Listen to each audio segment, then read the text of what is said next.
I did not yell. I did give him a few. What the hell are you doing? I did give him a few of them. We know you a busy man, Kobe, so we gonna jump right to it, man. I'm gonna say Zion Little. Is that dude in a swing? I'm sick and sick with it, vision and lift it. Listen, just picture it, spit and deliver it. The time froze, under current, how the grind flows. Wrist flicking, said the bezels, got a mind blown. You know how to drop beat, everything slow. You know how to drop beat, said anything goes. Pull up to the spot, you might see the squad there. Pull up unannounced, then you might see your broad there. It's just seconds remaining, and I got the rock for the win while you're watching the shot clock. It's just seconds remaining, and I got the rock for the win. Thanks for watching the shot clock. Shot clock.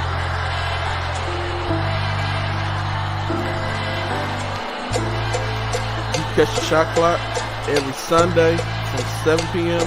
to 9 p.m.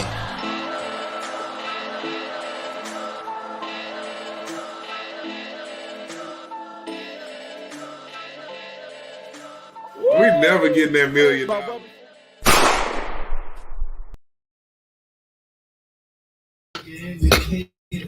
Man, what's going on, everybody? Man, G-Day Hoop Scout here, Shot30Clock.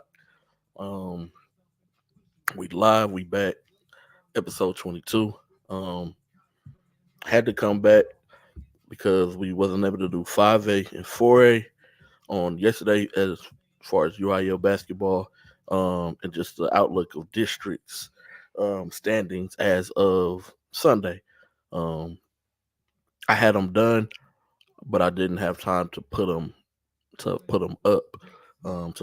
So like when we put it up on the show, just didn't have time for that, man. Also today, I'm supposed to have another special guest on. Sorry, that's all, man.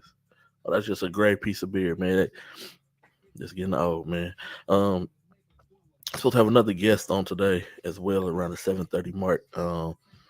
Been on the show before. It's not his first time on here, but he is a collegiate basketball player. Plays Division I basketball in the SEC, Southeastern Conference. So he's going to hop on today. King going to hop on sometime later. Rob going to hop on. Baller Plug may hop on. I think he went to the TSU game. And then Doug is at Moody at Texas University watching U of H versus Texas. So he may tag in just to show y'all like the stadium where he's sitting. But it'll be brief. It won't be long if he does. So with that said, man, let me pause this music that's playing in the background. But with that, before we get into the district standings, I lost train of thought. Sorry. So before we get into the district standings, we're gonna do 3A, 4A, 5A. We're gonna do it like that. But before we get into it, I just wanted to remind y'all, Grassroots is coming up. Grassroots basketball is coming up quick. It's coming up fast. Teams have already been having tryouts. Teams are having workouts. They're trying to build. People are trying to build up their rosters. With that said, make sure that y'all tap in, man. Future Prospect starts here. BSAscouting.com, man. We got the warm-up. We got the Spring Classic. We got Dunking on the Coast. All right, so we have those 3 events. Registration will definitely be open on Monday, this upcoming Monday. We'll have registration open for all 3 events. We're also doing, as you can see, the Top 80 Showcase.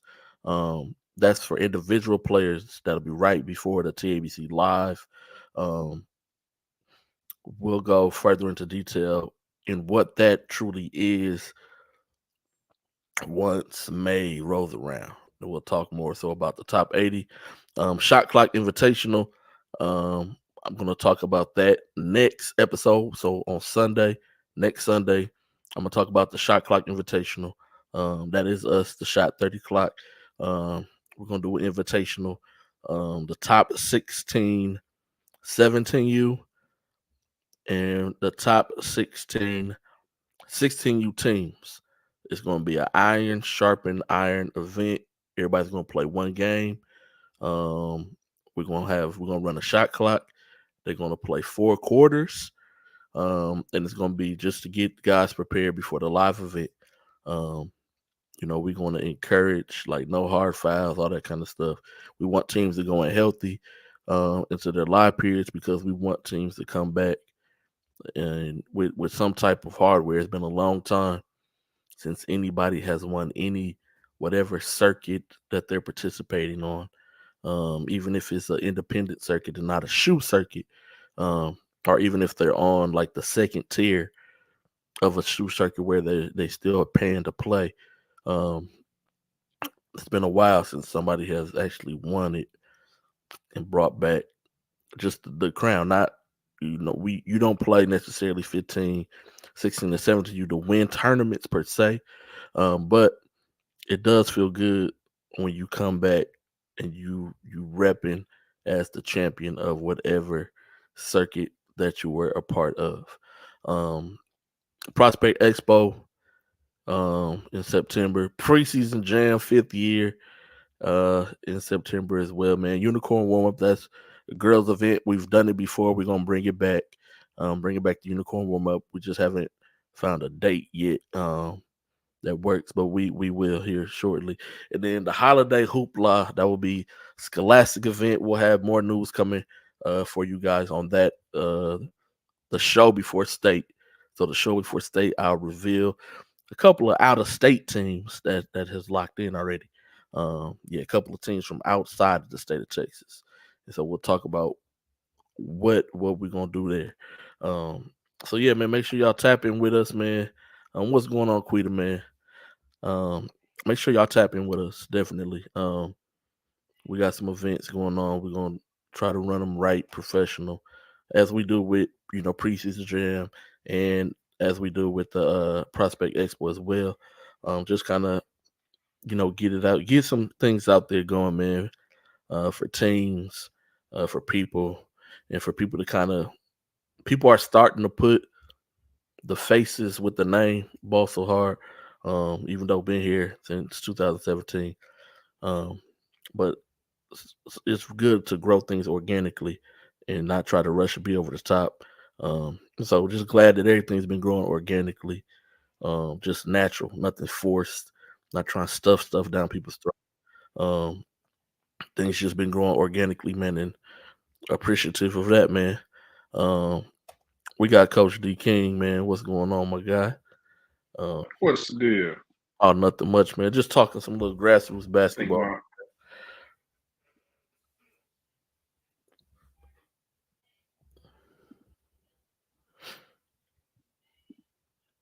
You can hear me, King? Yeah. Okay. Can you hear me? Right. Yeah. You good. So definitely. What I look like? No, you look straight, bro. You all right? I see you got the city in the background, man.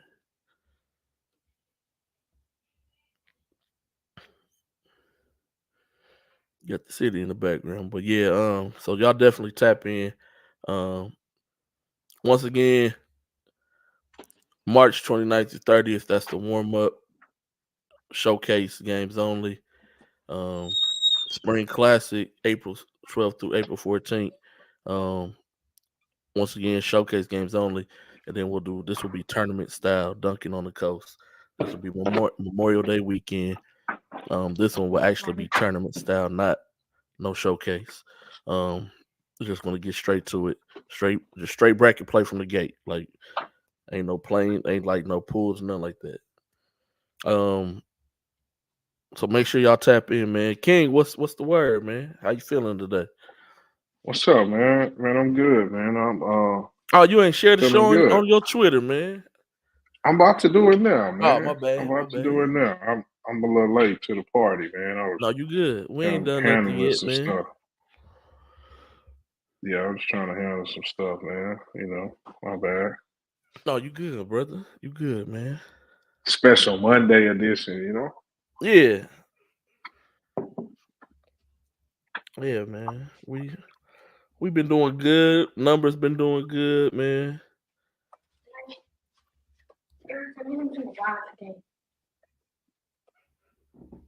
Well, get some. Yeah, man. What's DJ talking about, man? Man, he ain't drink no water today. Yeah. Hey, man. It's messed up, DJ. You gotta drink water, bro.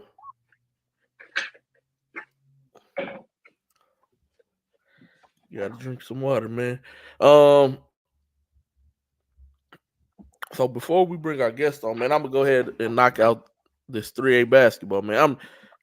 I follow it, man. A lot of people don't follow the 3A, but I do. So I definitely want to show my 3A district some love here, real quick, man.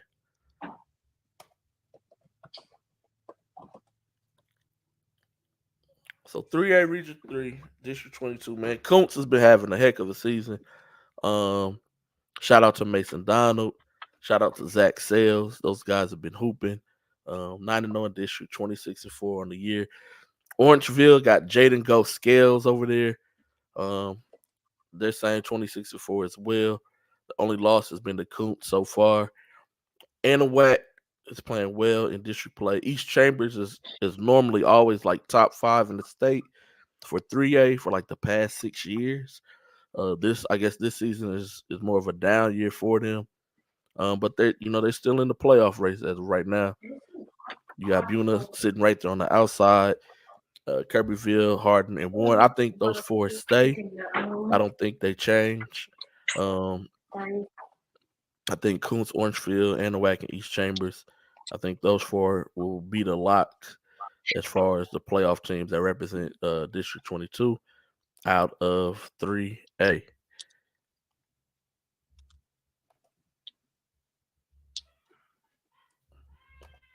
My bad, I rushed through it. Big games of the week. So on Tuesday, big games. You got East Chambers versus Kuntz. You got Buna versus Hardin. Friday, you got Anahuac versus Kuntz. You got Orangefield versus East Chamber. And then you got Buna versus Warren.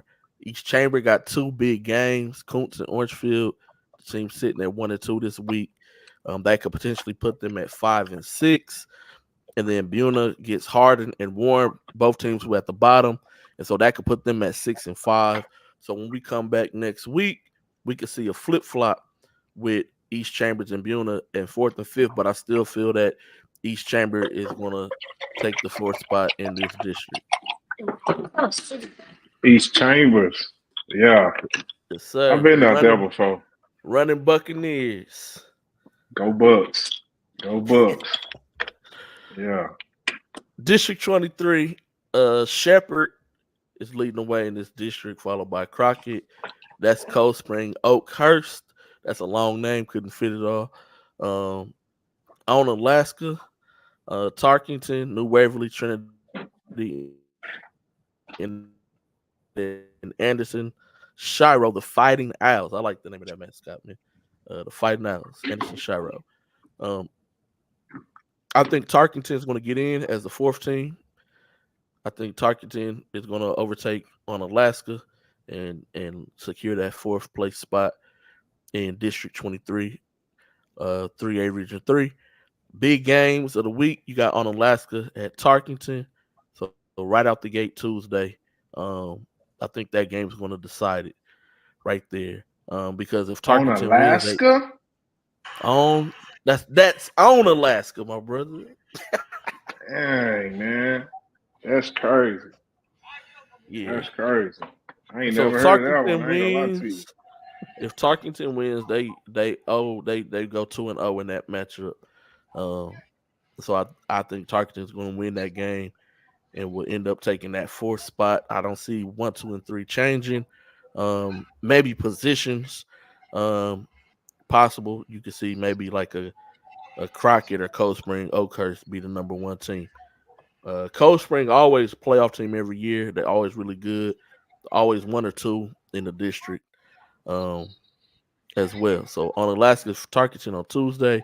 You got Shepherd at Crockett, 1 versus 2 on Tuesday. You have Cold Spring at New Waverly on Tuesday as well. And then Friday, Crockett versus on Alaska. and then Trinity versus Tarkington. So like on Alaska got Tarkington and Crockett this week. So they drop both of them games. That put them at 6-5. If Tarkington takes that and takes Trinity, that puts them at 6, 7-4. Hey, I tell you Yeah. what. I tell you what. Harmony, I got a spot for you, Harmony, and Danbury. All right, y'all might be the first district with 2 participants in the tournament. So this is Just might be the first one. District 24, reigning state champs, Hitchcock, undefeated in district, 23-3 on the season. We seen them play the likes of Episcopal, and they competed. They didn't fold. This team is definitely a favorite to go back to San Antonio. Excited to see these guys play. Had the privilege of catching them as when they were in 7th grade, and as well as when they were 8th grade. Team got some seniors, but it's mainly juniors, and so those kids is going to be back again next year. So Hitchcock, man, they're gonna be back again. They went to state the year before as well. So 2 times back to back going to state, but they won state championships last year. In 2nd place, you got Van Vleck. Then you have East Bernard. 4th, you got Bowling.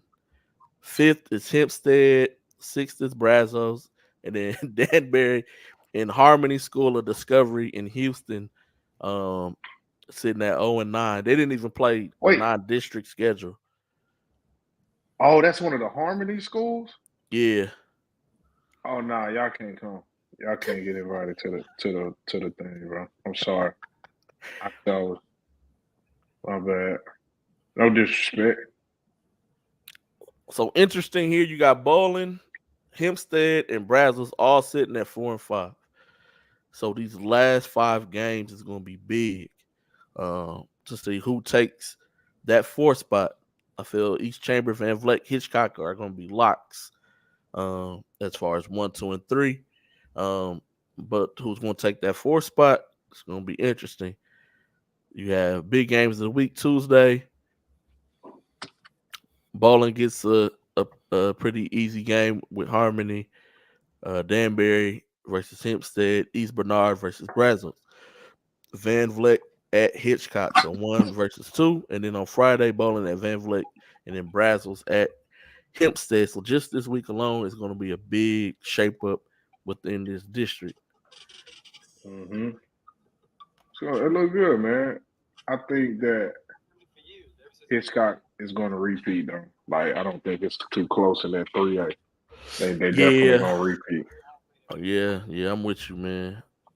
Them boys is tough, man. They good. Yeah, they got high major talent over there. You know, like they got high major football players. So that's a for sure maker.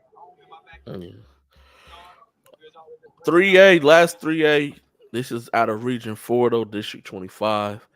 A lot of these teams, I know people ain't heard of them, but a lot of these teams is around that Lake Jackson and Wharton and all that area in them little small towns. And so when you pull up Greater Houston on like Max Preps, it includes these teams on there. And so we include them. Edna 7-1, 2-time district, back-to-back district champions. Looking to repeat that again this season. They have a really good football team, which is why they didn't have a big non-district schedule, because they go deep in the playoffs every year. So 7-1 in district, 10-8 on the season. Rice Consolidated is in 2nd place, followed by Yoakum, and then Hallettsville. Yoakum and Hallettsville is more so by Corpus Christi area. So like when we do rankings, we don't include them. Columbus at 4-5, Industrial 3-6, Tidehaven 2-6, and Palacios is in last place in the district. I could possibly see Columbus. They've made it to playoffs the last 4 years. I could possibly see them bumping up and getting back in this picture. We're going to see because on Tuesday they play Hallettsville, who is currently sitting at number 4. And on Friday, Rice Consolidated plays Edna. So you have 1 versus 2. Hey, That's it I for our went to school 3A, with man. somebody that went to Palacios, man. Oh, I for went real? to school with some. Yeah. I went to Tillerson, man. Palacios. I remember that. Yeah. What's going on, Rob? How you feeling, man? Chilling. Rob, what's up, my boy? Chilling. So what's up? Not much, Nothing, man. I'm just Nothing. excited to see y'all be on here 2 days in a week, man. Yeah, back to It's back, man. special. Bite to bite like the Rockets, man.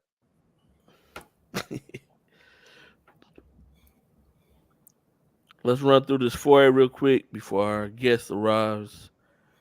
Starting with District 19, 3A, 4A. Headphones keep going in and out. Silsby, number 1. Bridge City, number 2. West Orange Stark, that's who WOS is at number 3. Then Lumberton's at number 4. Little Cypress, Mauriceville is at number 5. Viders at 6. And Jasper is at 7. I think these 4 stay, the 4 that's in it. I had higher expectations of Little Cypress, but my guy Le'Theon Wynn just don't have no help over there with them, man. It's tough. But I picked them to make the playoffs. I mean, they still got 5 games left. I have to see if they got Silsby on their schedule. In those last 5 games, a district. If they start this Friday, if they don't win this Friday, it's over with. No, it start Tuesday. Oh yeah, Tuesday. Because they already had their bye, so they playing 5 straight games. So if they can win these last 5, that'll put them at 7-5, possibly getting in there. But yeah, we'll see. 2 big games of the week: Tuesday, Silsby at Lumberton, and then Friday, Lumberton at Little Cypress, Mauriceville. Any comments? Nope.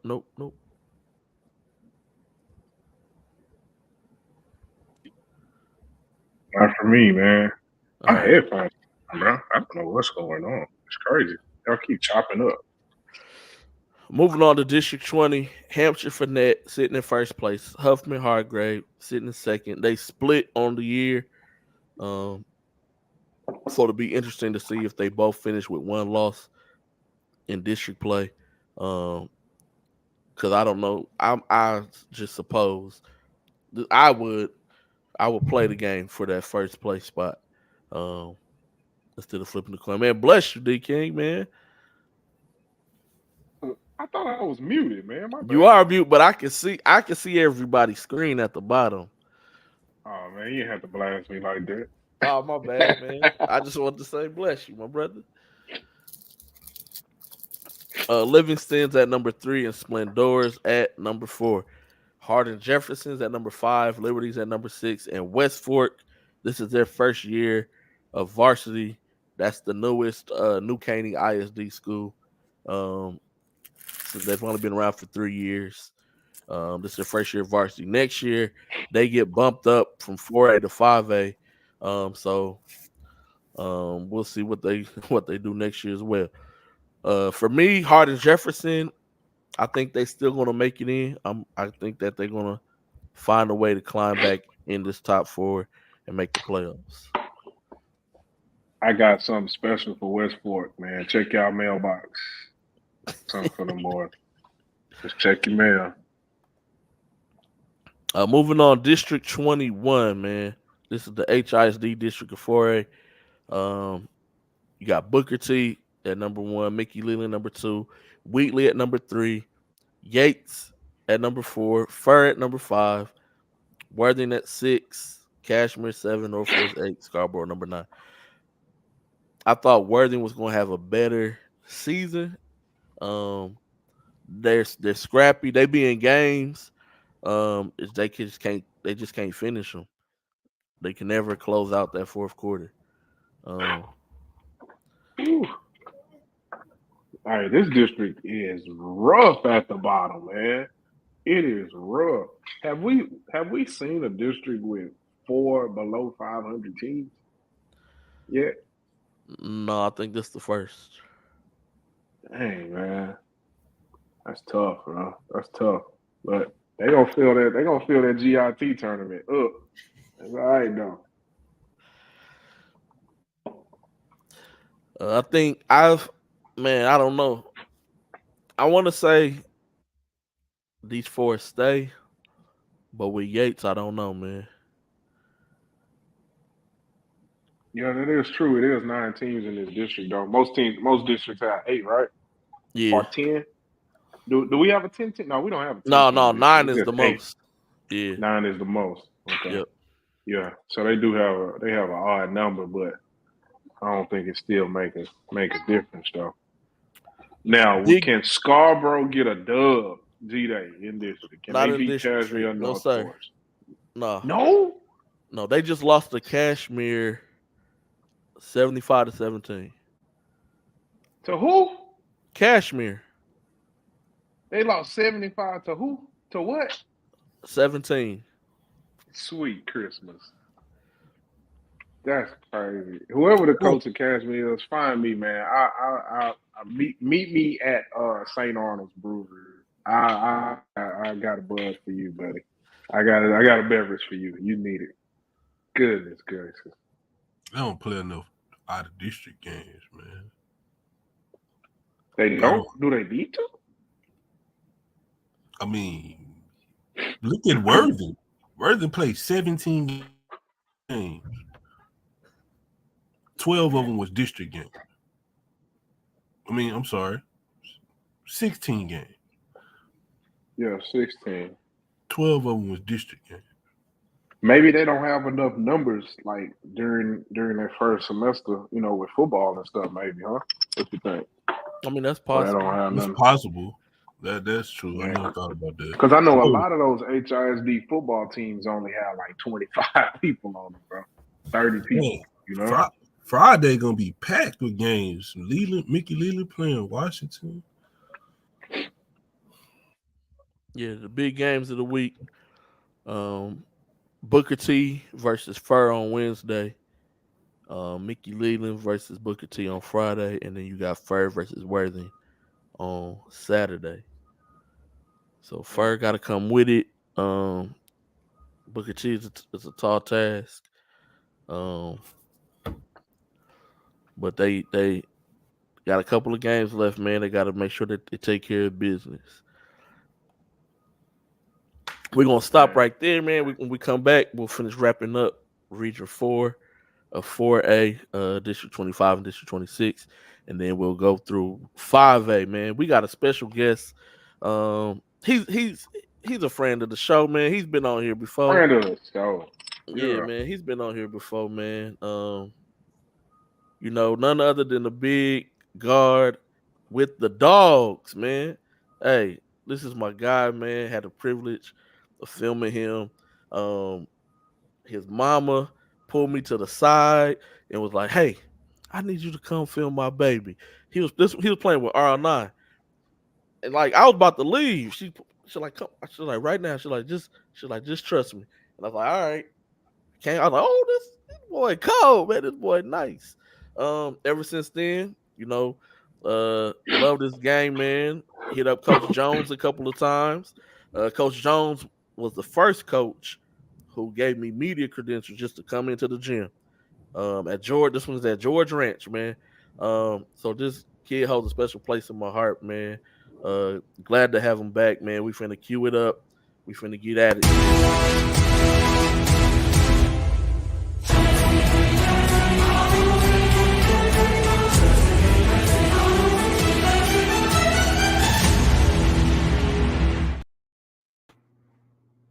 Hey, every time I see it, man, that introduction tough. I know it's tough. You like that? That's tough. My boy G-Day hooked me up. Hey, I am joined by none other than we're gonna start from the beginning. The man that put George Ranch on the map. The hottest mid-major player in the country in 2022, 2023. Now we have SEC starting point guard at Georgia, who honestly has sort of pick that program up a little bit, man. You know, you guys are a surprise team this year, but I got Noah Thomas in here, one of my favorite guys in the city. Been knowing this kid for a while. I don't remember exactly the first time I met you, Noah, but I remember you was in the BU gym and you was shooting every shot, and you was only going left and running people over doing it. So, what's up, my man? I appreciate you joining me, man. No, I appreciate you for having me on. Nah, for sure. I know you. I know our friends. I think you were on when you were in high school. Now you are in your final year of college, right? Yep. You're in your final year of college, so things kind of come full circle, and you are in a position that not many people thought you would be in. How you feeling? Oh yeah, but yeah. I mean, it's different. Obviously, I'm excited to be where I'm at. I'm just trying to stay in the moment every single day. All these big time teams that we play against, just trying to live through that moment every single day, knowing that, what I'm saying, this is not an opportunity everybody gets to get. It's definitely not an opportunity. It's not an opportunity for guys who, like yourself, was never ranked in the top 100 in the country, maybe not even the top 200 in the country. You never played on like the big time circuits. You had a crazy run your senior year of high school and got your team to regionals, right? Wasn't it to regionals? You Yeah, got your team furthest they've ever been in school history, right? You're the reason people think Charlie Jones is such a good coach. All right, let me make sure I say that. and you playing in the SEC. What have you done with your game? What steps have you taken with your game to put yourself in the position you're in now?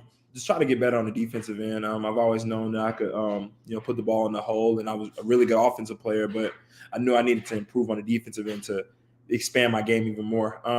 Just being able to shoot. Coach Jones always used to tell me, like, it's always a place for people that can knock down shots. My junior year of high school, I think we went in like 15 games where I didn't make a single 3-point shot. To now, I shoot at a really high clip, and it's something that I do here in the SEC. Yeah. So your scoring has gone up every year you've been in college. Now you're at a different level. So what's the biggest difference from you will say just personally from last year at Niagara to this year at Georgia? So what level would you put Niagara at? Is that a low major or mid major? What would you say? I think it kind of falls into both. I think every year it kind of flip flops. My first year we had St. Peter's make the historical run, go to the Elite Eight. My last year Iona was one of the better mid-major teams in the country. So I think it's I think the MAC is struggling this year, but just the way the league goes every single year, you just kind of don't know. So what is the biggest difference from you? Because and I'm asking this because I know a lot of high school guys and a lot of high school parents of high school players, they feel like their kid can play, at a high major level, and so you have really played at every single level. You was at HBU, junior college. Now you played in the MAC, and now you're in the SEC. So what's the biggest difference in that level coming from the MAC to the SEC? Just with all my team, no disrespect to all my teammates that I played with in these last 5 years. Everybody was, is really, really good on this level. Everybody was once the star of their high schools, or they've had big time offers and stuff like that. The athleticism is not even comparable. It's you got point guards that are jumping out the gym now. They're really, really fast. It's centers are legit 7 feet tall and they can touch the top of the square. The game is just a lot faster on the SEC level as opposed to the MAC. Dudes can really get up and down. And, our coaches say it all the time, a bad shot is like a turnover at this level. It leads to dunks and open threes. So I think that's just it. The talent level and the physicality of it has just been different. What about the pace of the game? Is the pace of the game fast? I know the pace of high school to college is not even comparable. But the pace of the game, let's say at when your first year in college at HBU, and now at Georgia, is there a big difference in that, or does that vary by the teams that you play? Yeah, it's different by the teams. We're gonna have certain teams like South Carolina, they're gonna walk the ball up every play and run a set, and we got Alabama coming in on Wednesday, who's one of the fastest teams in the country. So, Yeah. it just depends. But, looking at the lower level Division I basketball as opposed to this, it's a big difference, man. The ball gets up and down the court in 3 to 4 seconds. The score can be 4-4, and then you look up at the next media, it's 21-4. So, these dudes get out and go, and it's really leaning towards the way NBA is played. So it's a lot of getting up and down. Yeah. So what type of preparations do you guys make, like on a week to week? Because in the SEC, you guys play on Wednesdays and Saturdays, or is it? It can vary. We can play on a Tuesday or a Wednesday, just depending on the TV, whatever network we're going to be on. But like we played Florida on Saturday, we lost. It's something where overtime. We have to get a day off on Sunday. And then Monday, we talk about it for about 30 minutes, and then we move on right on to the next team. So it's a quick turnaround every single game. It's a lot of, hey, you didn't do this right here, but we have to move on and worry about the next opponent. So it's like that every week for us. You're getting on the plane, you play a game, and then right after the game, you get back on the plane and go back home, and you be back home in an hour and a half. So it's quick turnarounds every week. So you play in the backcourt with another Houstonian. Yeah. Did you guys know each other in high school when y'all were coming up? Did y'all ever play with each other or against each other? Yeah, so I met Justin when I was 8. Actually, we're from he's from a different side of Fort Bend than I'm on, but he went to Travis High School. That's close to me, not too far. Then actually, when I was in the 7th grade, we played with Gulf Coast Blue Chips together. It was a solid team. He played up with us sometimes, so that's where I really got to play with him. And then we kind of went our separate ways. We played each other in high school. He's out. Travis has always beaten us every single time. So, credit to their coach and what they do over there. But then he kind of went his separate ways in college, and then around March or April of last year, we kind of just reconnected again when Coach Mike White called me in the portal. So, he was one of the big factors in me coming here for sure. So you mentioned the portal, right? And the portal is a big thing. It's a big word that we hear a lot on in really all sports, and especially football and basketball. Give us a little bit of the portal process without no tampering, nothing crazy.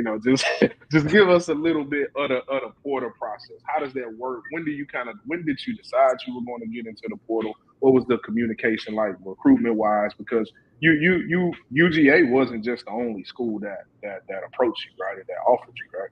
Yeah, it was. I heard from a plethora of schools. It honestly was stressful. But I joke around all the time. I say I'm so old that the transfer portal has changed from my freshman year to now. My freshman year when I transferred, whatever Division I school I was going to go to next, I wouldn't have been able to play. So now with the new rules that they have in NIL is just so different now. I think every conversation first is these coaches ask you, kind of what numbers you've been hearing and what are you looking for at first, and then if it's something that they can work with, then they kind of continue their process, and then and then some other schools do it the way you're supposed to do it, and they recruit you first, and then they start talking about that stuff when you're leaning towards signing with them. So it was just a lot of different things in that aspect of schools saying they got this or they don't have this, and that was really it for the most part. So you mentioned numbers, and I think we all know what those numbers are, right? Yeah. That is a huge thing now. I see your sweater. You know what I'm saying? You look, you that look real expensive. That look like it might be some essentials or something like that. How is that now? Because when you came in, that wasn't a big deal. How is that now receiving some form of compensation for being an athlete? And kind of explain to the people like how that works, because a lot of kids and parents think like, oh yeah, we getting that deal, we getting broke off, and I'm living large. You at UGA, I'm sure you living large. You definitely living better than me. But just explain that a little bit, like kind of how that process works. As much as you want. You just kind of have to make sure you're just with the right program. I know here at Georgia, with their collective that we have, it's like a job. They say they're gonna pay you at this certain time of the month, and that's what happens. The thing that kids don't understand is that you got to pay taxes. Uncle Sam is gonna collect that money. So here at Georgia, they do a great job of financial literacy and teaching us about just because you're making this money, you can't just spend it.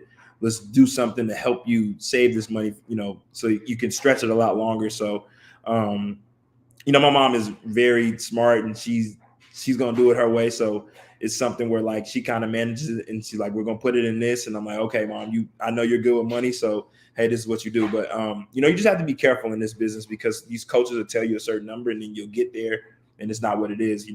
I'm not gonna say which programs because I don't want to talk down on anybody, but you have that a lot out here. So these kids just have to be real careful. So with that being said, what's the dopest thing you've bought with your NIL, Brad? Besides, huh? I probably just got some shoes, nothing crazy. Some shoes and I got a chain. I did get a chain. I did get a big time chain. I'll show you when we get off here. What kind of shoes you bought, bro? What you bought? What you bought? Some Dior's or something? What you bought? Some I got beans. What are they? Lavins or something? Yeah. I got a chain, dog. That was it. I got a chain. That's my mom. Yeah, we got to chill on that. So yeah, you gotta send me a picture of it. You gotta send me a picture of this chain, man. You gotta send me a picture of it. All right, I ain't gonna hold you too long, but I do got a few more questions for you. Right, we're gonna do some little rapid stuff. What's the craziest environment you played in so far? And it just didn't have to be this year. It could be in your whole career. What was the craziest environment? Rupp Arena, going to Kentucky a couple weeks ago, 24,000. It was sold out. And then their center that's been playing lately just got cleared probably like 20 minutes before our game. So when he checked in, the crowd hit, and he came in and hit 4 threes and threw a crazy behind the back pass. That's probably the craziest environment. Then next will probably be Auburn. We got to go to Auburn in a couple weeks. So they call it the jungle. So it's going to be crazy to go there too. South Carolina was crazy. I think every SEC environment is crazy. Florida's crazy. It's crazy. So it's every that game Saturday, that overtime joint, it looked like it was off the chain in there. Like, it looked like it was. Florida, they're doing a great job over there with what they're doing. I think we let that game slip away from us a little bit. We should have won, in my opinion. Sure. I didn't play my best, so when we play Florida again, it's something that I remember when we have to go against them again. But Kentucky, they're just really, really good. The lineage behind that, Rupp Arena, John Calipari. It's one of the greatest traditions in college basketball, man. They got the fireworks popping at the top of the arena. You can get caught up in that type of stuff. So it's constantly like I tell people all the time, like sometimes you may forget what the score is because there's so much going on in the arena. You forget, like you're asking your teammates, like I got guys asking me, hey man, what's the score? And I'm like, dude, come on. So Rupp Arena for sure. Who's the best player you played against and you like, yo, this dude is cooking? This year or just in my college career? Oh, just in your college career in general. I'll do both just for the fans. For my college career, probably Obi Toppin was probably the best player. We played Dayton my freshman year. Dayton. At Houston Baptist. They beat us by 30, so it was a bad loss. He was really, really good. I knew he was going to be a lottery pick. And then this year, man, it's probably a toss-up between Tremont Market, Arkansas, or Dalton Connect, Tennessee. Those two dudes, they kind of put their teams on the back. Arkansas, we beat them, but Dalton Connect, he came in there. Coach Jones was at that game. He came in and he lit us up for like 36, and Tennessee ended up coming back and winning that game. So those two guys this year are probably the best for sure. He's been on a heater. Like he has scored 20 plus in maybe like his past like 8 games or something. He's been. I don't want to be wrong. I think it's like 28 in his last 4 games, but he's cooking, man. He's 6'7", long, athletic, can shoot it, dribble it. I think that's another thing too. You got 6'7" guys are centers at the MAC level and at HBU, and he's a 6'7" shooting guard that can dribble like me and can move like me and can jump almost from the free throw line. So I think that's the biggest jump right there. Is athletic wings are really, really good. And then we know what Tremont did at Dickinson and at Houston. Coach Musselman let him just cook against us, and they almost came back and won the game, but we pulled away. And so we gotta go to Fayetteville and try to beat them again. So that's the main thing. I heard that's tough. I heard that's another tough environment to play. Yeah, but Ball Walton is a crazy environment too. But they've been losing though, so I don't know how they're gonna do when we come up there. But hopefully they chill for y'all. Yeah, I hope so. They will pick the top teams in our league, but you know how this stuff goes, man. So we're just trying to keep stacking wins, get to this tournament. No, I already know. And Connect is another guy that that went to junior college. He wasn't a guy who was highly recruited or anything like that. He was a junior college guy. So that's just another example of a player like you know, who took an alternate route and got to what is probably the second best, you know, league in the basketball conference in the country. UGA. What is that? What is campus like campus life like in there? Like what's your go-to spot on campus? It's actually crazy, man. Like me being a grad student, I really don't have a lot of school. So like I'm rarely on campus. I only have class on Thursdays. You ain't taking no classes, man. Yeah, I'm really chilling for the most part. Like I'm in like 3 classes, man. I don't really do a lot, but I mean during football season, it was one of the greatest, you know, things you could ever be a part of. You know, they're the back-to-back national champs, getting to go to those games and see the tailgates and walking on the yard and everybody knowing who you are. I think that's a big time thing. You know what I'm saying? Downtown Athens is I tell people all the time, it's like not real life. It's like a movie, honestly. Just like I said, the fans, they really know their athletes. You know, you have little kids wearing your jerseys, asking for autographs. You know, that's something I dreamed of doing, you know, my whole life. But it's crazy because Georgia, we're one of the, like probably the only campuses that have this. We have a Chick-fil-A on campus that's on Fridays when it's a football game the next night. It stays open at 3 a.m. Chick-fil-A stays open. Y'all got an after hours joint. After our Chick-fil-A, and we had this account called Red Card, which is only for student athletes. That every other day we get $19 on there, and it pays for our food anywhere in the city. So I eat for free on Monday, Wednesdays, and Friday. Anywhere I can go anywhere, eat for free. That is crazy, man. Yo, they take care of us, man. Anybody getting recruited by Georgia, man, they take care of us out here. That's all I'm gonna say. They take care of us.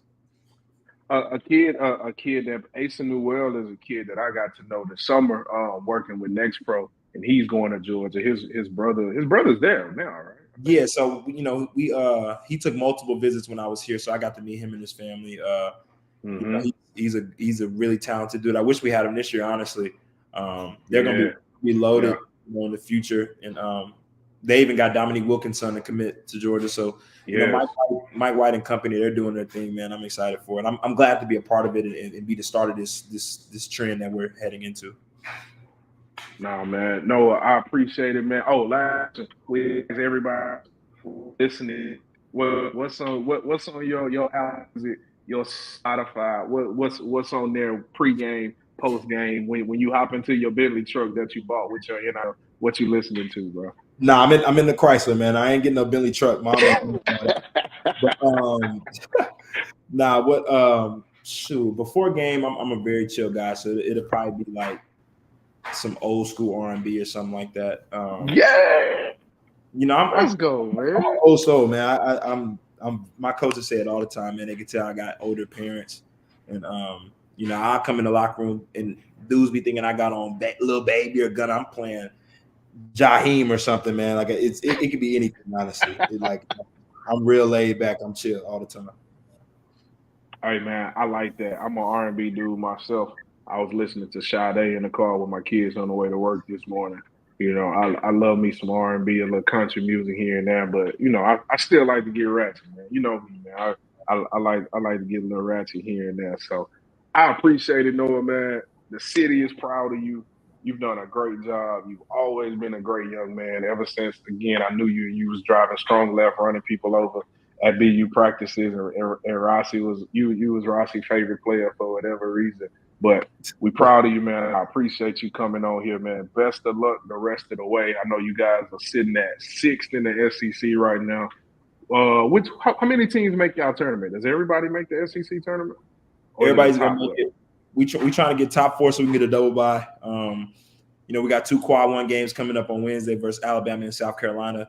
You know, we beat South Carolina at their place. We're trying to beat them at home. These 2 games is really pivotal for us. We win these 2 games, we probably go to the NCAA tournament. So, you know, we got to win these ones. Definitely, man. Definitely. I'm rooting for y'all, man. You know I am. I be watching all y'all games. I keep up with all you dudes. I never say anything unless y'all just out there cook. But, you know, definitely, again, proud of you, man. Best of luck the rest of the way. Yes, so, man. Appreciate it, man. Appreciate it. Shout out Coach Jones, man. You know, I'm always gonna root for him. I know he's at Katie Jordan now. I can't say too much. That's not my alma mater. I love what he's doing over there. He always know that. So, yeah, shout out him. Best coach in Houston. Best coach in Houston. Don't give him that, man. No, you going too hard now, bro. Don't do that. You gassed me, bro. Look, we went 26-7 with one Division I player. Just think about that. Yeah, it went the coaching though. I seen y'all against Summer Creek. You and Dalen Dean was making some hell of a shots. Shots started going in, coaches started looking real good. You know what I'm saying? We went from being two short and chubby kids on freshman A to going to the regional finals. That's all I'm gonna say. Hey, real talk. I do want to ask you this question though before you go. I know you busy and stuff. I root for you because you're from the city and you're a great kid. Even though you went to Georgia and I'm an Ole Miss fan, you know what I'm saying? I still root for you a little bit. You in the East, so you in the East, so I can still root for you a little bit. But no, how legendary was that run, real quick, that y'all went on in high school though last year? I know y'all lost to Pearland that last game. And then y'all popped some names in the playoffs. Like, just speak about that legacy that you left, because a lot of people doubted you in high school and didn't think y'all was gonna go very far. Just speak about that legendary run that y'all had going to the regional final that year against North Shore. I mean, you know, nobody expected us to be there. You know, my sophomore year we won 10 games. My junior year we won 11 games, and we brought the same team back. We just got a year older. You know, the whole year we weren't really even thinking about like how far we can go. We were just having fun. You know, just we all were like, we had all been knowing each other since the 6th and 7th grade. So it was just like, we got one more year to try to do this thing. Let's see how far we keep going. And then when we started getting to, you know, a lot of the wins and stuff like that, we were like, man, let's go and try to go to state. And to be honest with you, man, in the third quarter of that game, we thought we were going. And you know, credit to North Shore, they did a lot of different things. And I see Coach Jones saying family for life now, man. And he's not wrong. You know, I still talk to every single person that was on that team. And, you know, most of them didn't even play basketball after that game. But, you know, it's still something everybody talks about in our area that we live in. So I'm ready for them to go and retire my jersey at George Ranch, but that might take 100 years. Yes, make that happen. Make that happen. Y'all got to tweet that out, man. Y'all got to tweet at George Ranch Hoops, man. Tell them to go and put my jersey Yes. Hey, we definitely will, because George Ranch, I don't think George Ranch done won 15 games since you left, man. I don't think they have. That was 9 years ago. I ain't been back since I left, man. I mean, you know, whatever they got going on over there, I've always support because that's my alma mater. But you know, wherever Coach Jones goes, that's where I'm supporting, man. I'm at Katie Jordan more than I am at George Ranch. So, nah, Jones is our guy, man. We just give him a hard time. G-Day, you on mute, bro. But yeah, Coach Jones is our guy, man. Dang, I was on mute the whole time, man. Does a really good job. Two historical runs at home. Y'all see me coaching them in the Rice tournament this summer. I do it every summer, man. I love it.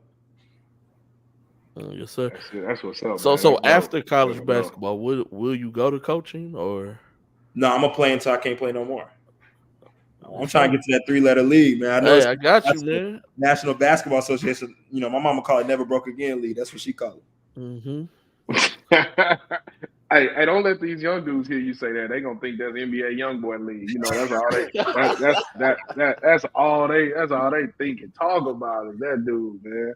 My goodness, don't let them hear you. But hey, listen, man, you get on that summer league roster, anything is possible, bro. Anything is possible with the way your career has been going and has been taking off. I don't see that being too far-fetched, bro, honestly. Yes, sir. I appreciate it, man. No, definitely, man. Man, we appreciate you, Noah, for taking time out of your schedule, man, and just giving us a little time, man. Appreciate it. Hey, last minute too, G-Day. I hit my man up today at like 10 o'clock. Just thought about it. I was like, man, let me hit Noah up, man. Let me see what he's doing today. I told you, man, I don't do nothing, man. I ain't have class today, man. I was just chilling. You know what I'm saying? So, you know. Hey, don't say that too much. These kids gonna think that's what college is like, man. No. I worked hard to get my undergrad, man. I worked hard. I wrote like an 80-page capsule or something like that to graduate, man. It was a lot. So, get that degree first. You get that paper, man. They can't take nothing from me. What did you major in? What did you major in? What did you get your master's in real quick? I got my undergrad in communications and media studies with a focus in broadcasting. And right now I'm in the graduate program here at Georgia in the nonprofit sector, nonprofit management and leadership. And I won't end up getting it this May, but Georgia gives me 10 years to complete it. So I have a long time to really go back and complete it. So it's something I will get, I'll be a proud graduate of the University of Georgia. So. Hey, that's dope, man. That's what's up, dope. man. That is super dope. Hey, y'all got a real cool song. I know we said we shouldn't let you off, but I heard Pat McAfee sing a song y'all got that they be singing at football games or something. That's super dope, man. Y'all got some good traditions out there, man. Y'all gotta try to get to y'all. Man, it's the greatest show on earth. That's all I'm gonna say. I heard between the hedges or something, right? Is that what they say? Man, I'm gonna show you the videos of how crazy the football games get. Let me show you. No, I believe it, man. I believe it. I know it's way better than that Ole Miss Rob Turner. No, it's not. No, it's not. We'll lose no parties in Oxford, baby. We'll lose no parties in Oxford. No, man, we appreciate it, man. We ain't gonna hold you too long, man. We know you gotta get back to it. So again, appreciate it, man. Good for you guys the rest of the way. We definitely root for you. The city is rooting for you. All right, for sure, man. Appreciate you having me on. Y'all be easy. Yep, you too, man. All right, bro. All right. Hey, man, that was Noah the Show Thomas, man. What's going on? Can I say something before you before you start to the standings? Because I'm not gonna put nobody business out there, but we just receive some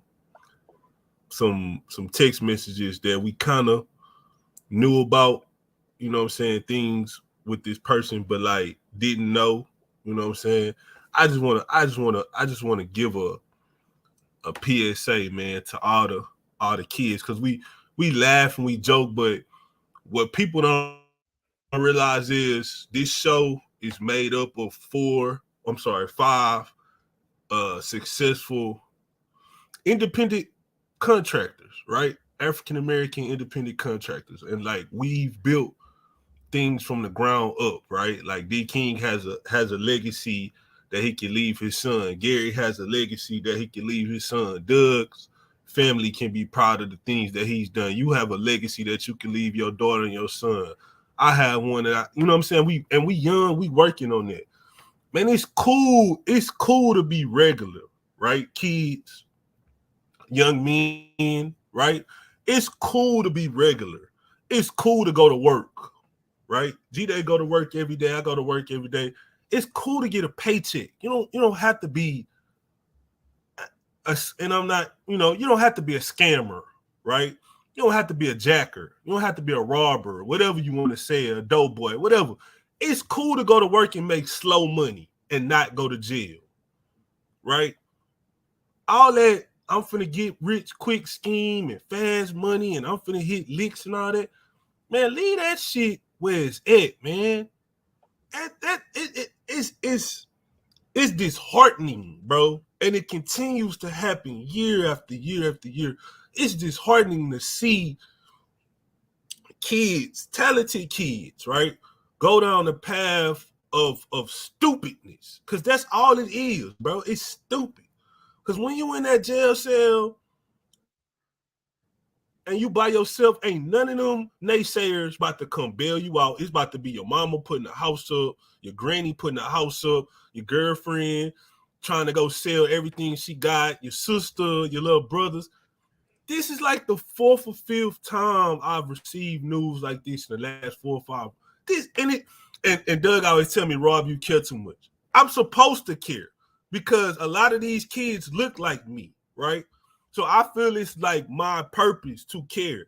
I don't care what everybody else thinks. I got in this to change kids that look like me and just help kids in general, right? But it's disheartening. Like this shit make me want to cry, bro. Like it's just stupidness and it's nonsense and it's uncalled for. And y'all should listen to the people that have came before you. That way it'll be easier for you. Everybody joking, laugh, oh, Rob, you got the gray hair. I'm only 37 years old. Half of the stuff y'all doing, I done did it already. I just didn't get caught for it. Thank the Lord. I don't have a record. Never been inside of a jail cell a day in my life. That's cool to me, right? My family name has went a different way than what it used to be in the 80s and the 90s. That's cool. That's what's up. That's what's hot to me. I don't owe nobody nothing. I don't gotta look over my shoulder every time I walk out the door because I took something from somebody. I make my money legitimately. And that's fun. That's cool for me. I think a lot of young people gotta stop being followers, man. Y'all gotta stop listening to these rappers who are leading y'all down a path of destruction. Most of these dudes are actors who have y'all. If y'all want to know, go watch a movie called CB4. Most of these dudes are rapping about stuff they never did before. They was the kids on the porch watching somebody else do this stuff. And you dudes is going out here and following these people. And these people is giving y'all 5, 10, 15, 20, 25 years. Y'all got to understand that nobody cares about you in this world. Outside of your immediate circle, I tell my kids this all the time. When you walk out that door, don't nobody, excuse my language, don't nobody give a fuck if you eat, if you got money in your pocket, if you taken care of, if your health is good. So the quicker you get in your mind that these people right here got my back, the better off you will be. The motherfuckers you doing all this stupid ass shit with, they not gonna be there. They're gonna tell on your ass. You gonna be the dumb motherfucker sitting there holding it. Talking about some, I ain't finna snitch. Meanwhile, everybody else that was with you that snitched on you. This stuff is not I'm trying not to cuss a lot. This stuff is not a game, bro. And us as men, high school coaches, scouts, we got to stop enabling these kids just because they got a little bit of talent, right? We got to start telling these people, hey, man, you need to clean this up. Because we seen it. We said it already. Oh, man, that kid right there, if he don't clean up, but nobody said it to him, right? Nobody said it to him. Nobody said, hey, man, you need to fix your shit before you be da-da-da-da-da-da-da. Everybody was just talking from afar. Oh, but he can play, though. It ain't even been a year of graduation. Ain't been a year. It ain't even been a year.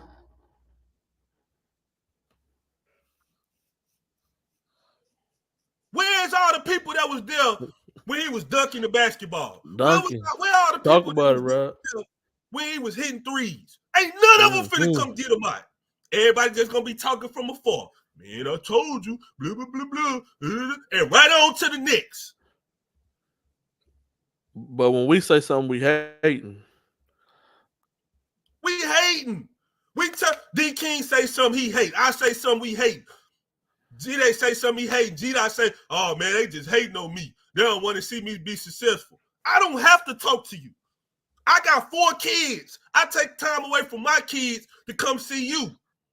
D King got 2 kids. He taking time away from his kids to come see you and try to implement some knowledge. G-Day, you got 2 kids. Gary dragging not dragging, but you know what I mean in the sense of he's taking his kid across the world to film you guys and try to water and cultivate something so y'all can have better, and y'all not even appreciative of it. Man, I seen that shit. That shit made me want to cry, man. Because I don't understand it, G-Day. I don't. We come from places where we've seen the real essence of it, right? Like we've seen people that didn't have no other choice but to do it. That's all they had. Mama was on drugs, prostituting. Daddy locked up for 3,000 years. Grandma is 70 years old, taking care of 8 kids. Man, Lil Ray ain't got no choice but to do it. If he don't do it, he ain't gonna eat. So I understand that. You motherfuckers doing it, and you got mama, daddy, grandma, auntie, uncle, cousin, big cousin made it to the NFL, little cousin in it, and you motherfuckers trying to be trap boys.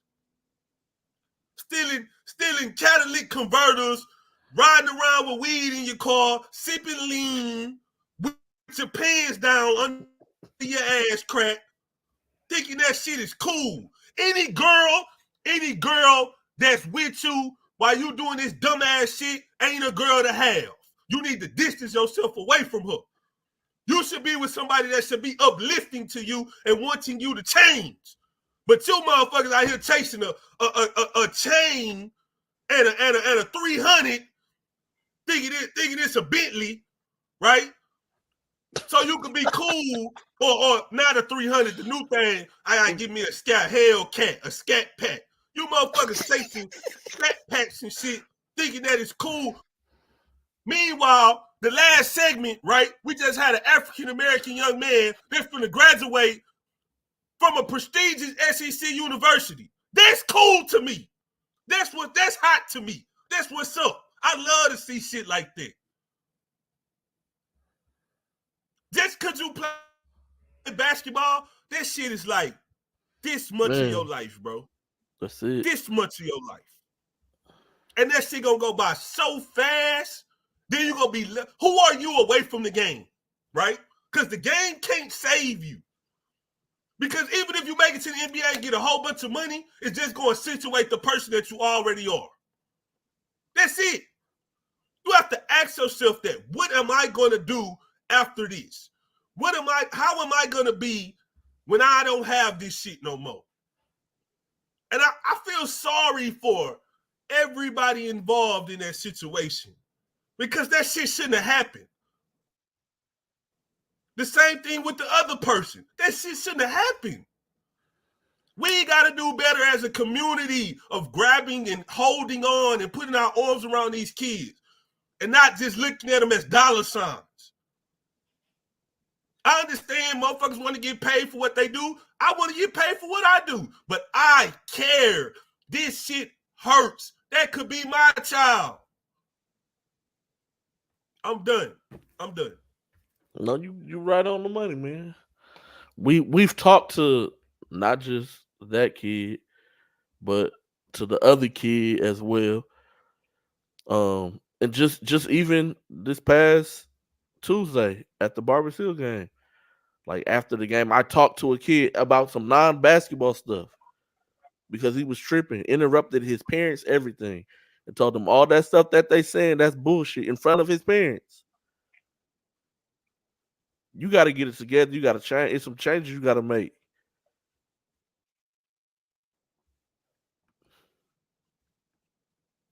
People don't understand, bro.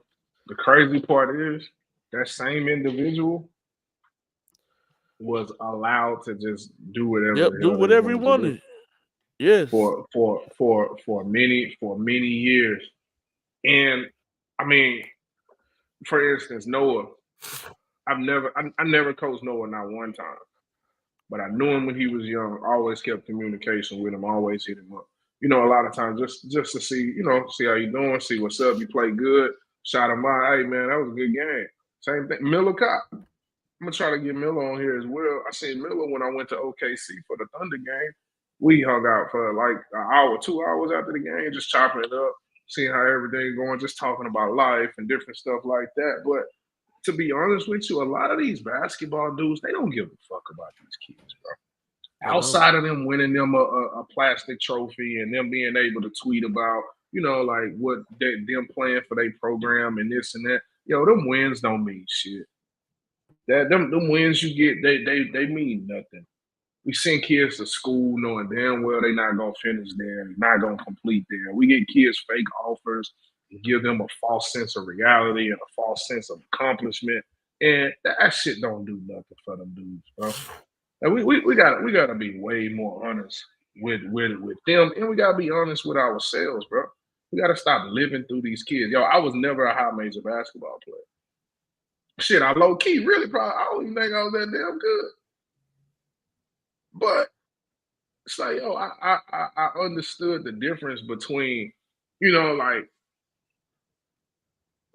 stupidity, fun, and reality. You know what I'm saying? Like you gotta understand. Like, yeah, we did some stupid stuff for fun, but nothing that I can probably spend 20 years in jail for. You know, and I had people around me. I didn't hang out with anybody who didn't have like-minded interests. You know, like my AAU coach was an Italian millionaire.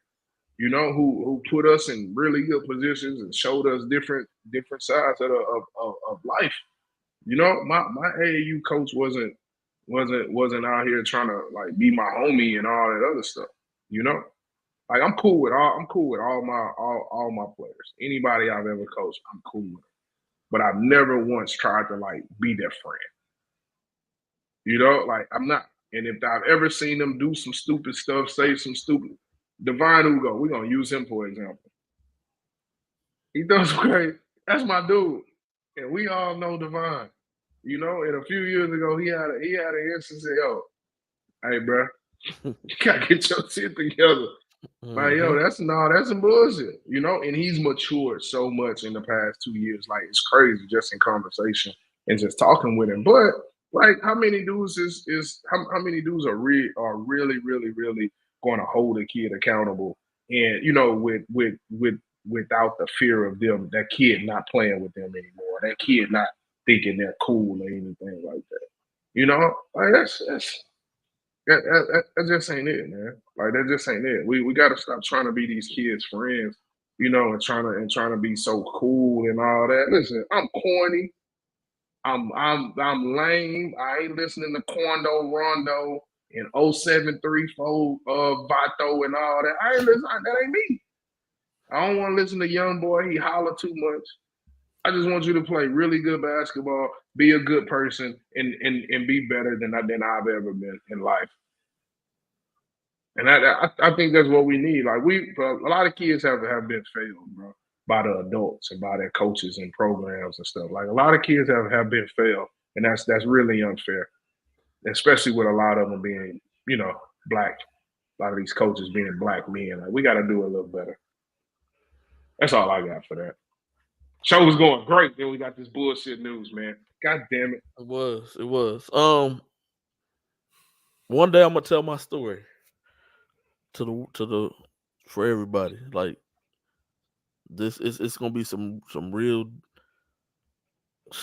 Come on, it's gonna be some real like things that half of these kids ain't never been through ever in their life. It's a real uplifting story. But to that, like, where's his coaches now? You know what I'm saying? Like, every kid whose life I've had an impact on, coached, mentored, to this day, I could call right now, like, talk, like, they mama still to this day hit me up, aunts, uncles, cousins. They already know I don't want to hear what nothing he got to say. Yeah, I hear you, coach. Yeah, all right. I'm gonna be on. Hey, man, I'm where they at now though. Like it's like you said, I'm so afraid to lose him. I'm gonna lie to him.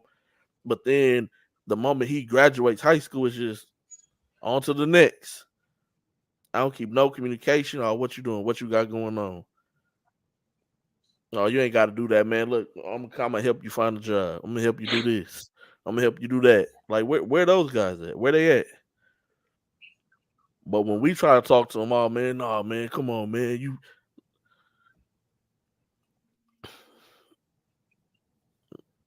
Listen, man. Some people, man. like Rob said, some people really had to live that life and walk that life. And it's by the grace of God that they they made it out. And so sometimes you should listen to them type of people who live that life and who walk that life and is on a different path now because they trying to save you from something that you can't even see because you ain't gonna be able to save yourself from.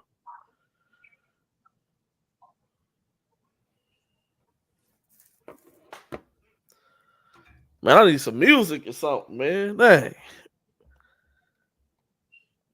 Hey, man. We was on a good path till I got that shit, man. Hey, man, we gonna bounce back though, man. We gonna bounce back, man. We got some good basketball to talk about. We got some good basketball. We do, man. Once again, thank you, Noah. Shout out Miss Tracy. Sure. That's his mom, man. Like great I said, lady. Hey, she literally grabbed me and pulled me like, "Hey, come on, come here. You gotta come film my son." So shout out to that family, man. Appreciate them. Appreciate Coach Jones, man. Um, it was good to see my guy, man. Shout out to the King No Corner segment of the show, man. Let's finish off this 4A, then we're gonna move to 5A, man. 4A, Region 4, District 25. You got Needville sitting at first, El Campo second, Royal third, Wharton fourth, Navasota fifth, sixth is Belleville, and seven is Sealy. I thought that Belleville was gonna be a playoff team on how well they played last year, and they were young. So I don't know what happened this year from last year, but maybe next year all those kids will be seniors. So maybe next year. And even Needville got a lot of young guys as well. So it's gonna be interesting to see what they do in the future as well. El Campo's always a mainstay, Royal and Wharton. Usually it's Navasota. I think it's gonna stay those four though: Needville, El Campo, Royal, and Wharton. I think those four get in, man. I really was pulling for Belleville though early on in the season. This district, I know they travel a lot of miles. Yes, they do, because that stuff ain't close. I think Brookshire and El Campo kind of close, right? I think Navasota is by College Station. Yeah. Right? I think Sealy is close to Brookshire. El Campo's, that's down there. Where's Wharton is what? Where's Wharton that? Wharton is kind of by El Campo, but a little further down. Hey, what about Belleville? Where is that? Belleville is when you take I-10 to San Antonio, and it's like and you pass Sealy and all that. Yeah, you go past Sealy. Dang, boy. And I think you go past like two more smaller towns before you get to Belleville. For a 7 o'clock game, they probably got to leave school at 3 o'clock. Yeah. Well, if JV play at 5, we got to leave at 2. Yeah. We missing 7th period. They don't never go to Miss McDaniel class. Big games of the week: Tuesday, El Campo at Needville, Wharton at Royal, and Sealy at Navasota. On Friday, you got Navasota at Belleville, and then Royal at El Campo. District 26, 4A Region 4. Stafford took the L to Lamarck. That ties up them in Iowa County, both at 7-1 in district, and they play on Friday to see who takes sole first place of district. You got Lamarck at number 3. Yeah, Friday's a lot of good games. So not a good games on Friday. Number 4, Sweeney. Then you got Columbia, Brazosport, and Bay City. Columbia had a really good start to the season. I think they went 9-0 to start the season. Then after that, it's just been downhill. Lamarck was kind of the opposite. So Lamarck started the season like 0-8, and then they've climbed from there. And they're making a lot of noise, especially that win over Stafford. That was a really big victory for them as they prepare to make this run into the playoffs. Big games of the week on Friday. We just said it: Stafford at Iowa Colony. This time it's going to be at Iowa. I've never been to Iowa Colony's gym, but unfortunately, I've seen a school. Unfortunately, I'm not going to be there this Friday. But I do want to go just to say that I've been before though. I always catch them on the road, never caught them at home. And then Friday, Lamar versus Sweeney. Yeah, it's far though for me. It's like 15 minutes, 15 minutes past Pearland. Yeah, it's close. It's almost like not Bay City, but what's the other one? Leagues? No, not League City. It's kind of close. It's close to the Bay. It's out there. It's out there. Okay. But Iowa County is moving up to 5A next year. So it'll be interesting to see what district that they get placed in, because on February 1st is when they will release the new realignment for UIL. Moving on to 5A, as we prepare to close this out. 5A Region 3, District 17, you got Barbers Hill still sitting at number 1. That one loss came to Port Arthur Memorial this past Tuesday. That's the game that I was at. Like I said, I talked to a kid after the game about some non-basketball stuff, just by the way he was handling himself. And I was looked at like, oh, who he think he is by his people, but I mean, they wasn't being real, so I had, I felt that it was somebody had to say something to him. And the kid even thanked me later on IG. So, hopefully it makes a turn, and I'm gonna be checking in on them, man. Port Arthur Memorial is number 2. Nederland dropped 2 games this past week, back-to-back games. Lost to Goose Creek and lost to Crosby. Crosby 6-3, looking in on the playoffs right now. Right outside, you got Goose Creek Memorial. Baytown Leaves started out the season really hot, but in district have not been looking that good. Baytown Sterling at 7, and Port Nature's 0-9 in district. Y'all think these 4 stay in? You think Goose Creek possibly with that tough non-district schedule possibly pops up here in these last 5 games? Well, if they don't win tomorrow, it's over with. And they gotta win out. They got Crosby tomorrow. They did have a tough non-schedule though. Yeah, so big games this week. Tuesday, you got Crosby at Goose Creek. That's a really big game. Friday, you got Nederland at Port Arthur Memorial, and then you have Crosby at Baytown Lee. I think if Crosby wins if they beat Goose Creek and then beat Baytown, that they are locked. That'll put them at 8-3. And they'll be locked into the playoffs. Crosby been playing some really good basketball lately too. Shout out to them, man. Hey, Barbers Hill and Port Arthur Memorial already played twice, right? Right, yeah, they split. Mm-hmm. Yeah, they split. So do we think that there's a chance that Barbers Hill can drop another one? Man, I mean, they got Nederland, but the way Nederland been playing, it's possible. Yeah, it's possible. Well, no, because they just lost 2 in a row. But they could be they could be desperate. They hungry. You know? Crosby, I don't know. Crosby been playing some really good basketball. Yes, they have. They could possibly sneak that win in. I don't know, man. I want to say Barbers Hill wins it out, and they take the first place, but this is playoff basketball atmosphere time, man. So you really don't know. I think these 4 stay in though. I think these 4 right here.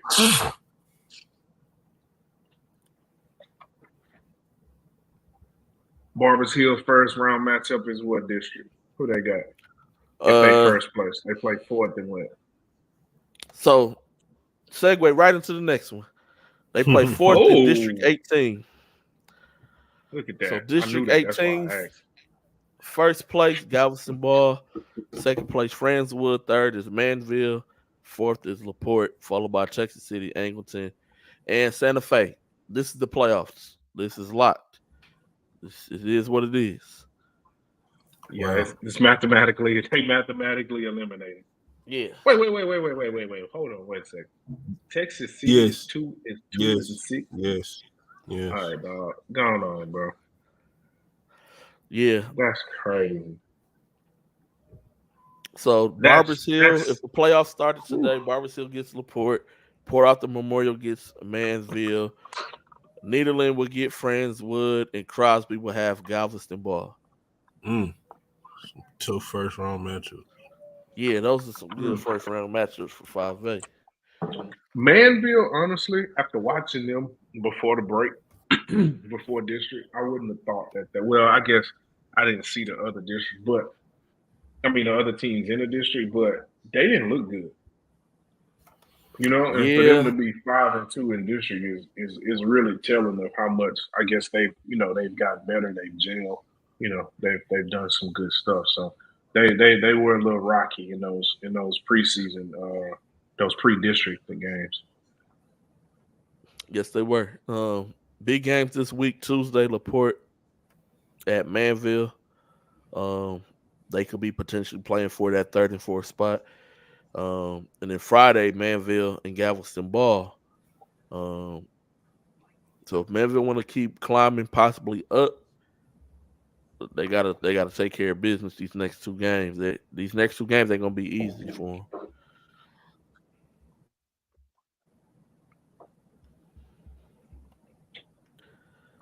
District 19. This is the HISD / Galena Park is in here as well.